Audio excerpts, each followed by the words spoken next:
Hello!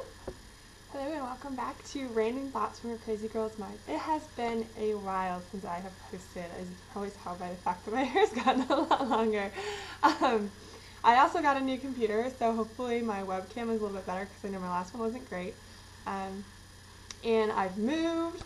It's been a crazy time for me, so hopefully you all have had a great time for the last few months too, and you're interested to hear what random thoughts I'm having today. So today's random thoughts on marriage. This is a pretty personal topic for me. I am actually getting divorced, and it's kind of embarrassing, I guess, to be honest. As I'm 23 years old, and most people aren't even married by 23, and here I am already one down.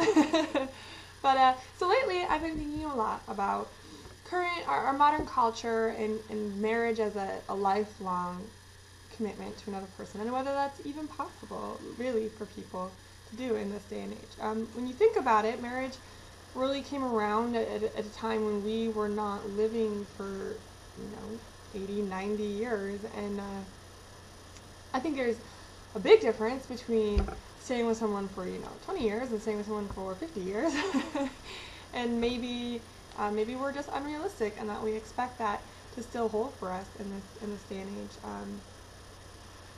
So there's a lot of different talk about it. Is it a biological imperative for us to seek out monogamy? Are humans not suited to monogamy? Goodness knows, it seems like people have a lot of problems with it, and we hear about how many marriage scandals in the news all the time. I mean, we have Representative Weiner and his penis shots, which, okay, sure, whatever. But it's not just the men either. People have this idea that men can't stay in a relationship, and men cheat and men stray, and women are the ones who are. But actually, the majority of divorces, one, are started by women, and two, there's plenty of stories of women cheating as well. And so it's not a sex-specific problem. I think it's a humankind problem of sticking with one person like that for forever.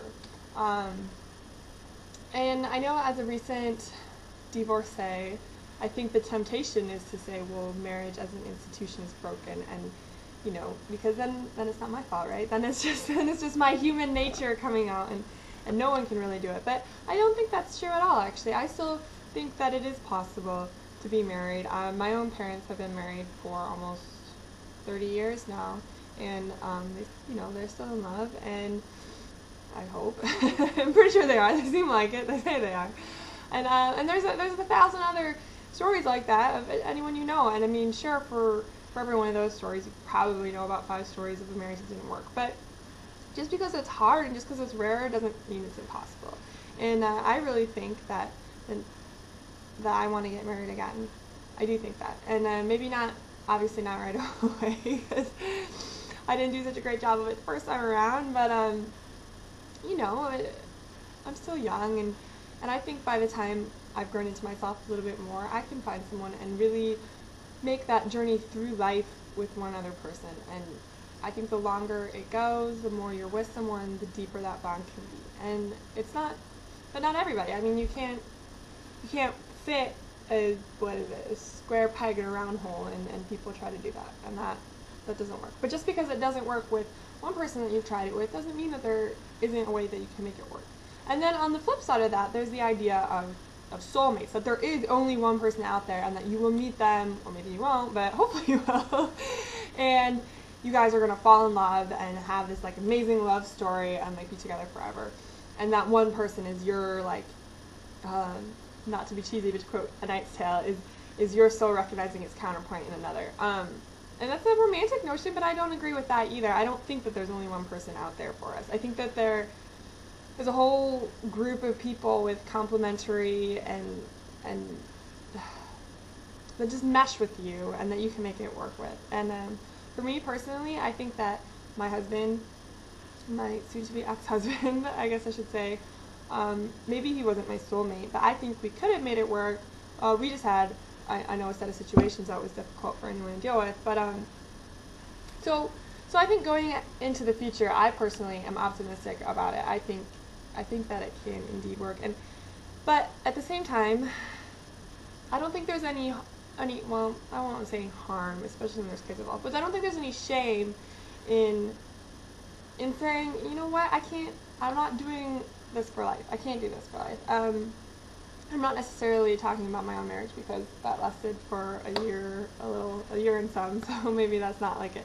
But you hear about people who are married for 20 years and they're in love and they have kids and they raise the kids together, but then it's just not there anymore. And I don't think there's any shame in moving on from that. And I don't think it should be oh my goodness, I've wasted the past 20 years of my life. I think it should be, I had this great relationship for 20 years and now it's time to move on. And I think maybe humans are a little bit more suited to being, say, serial monogamous than necessarily I'm going to actually spend my life with this one person. But, like I said, I don't think that's impossible, and I think that with a little hard work and a lot of luck, that it can work. And I do believe that marriage can be for a lifetime. I don't think it's impossible for humans. So those are my random thoughts on marriage, and I guess a little bit on divorce.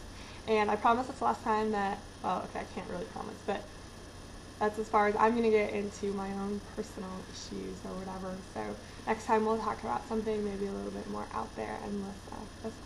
So I hope you all enjoyed it, and welcome back to my blog, and hopefully I'll be posting a lot more regularly now.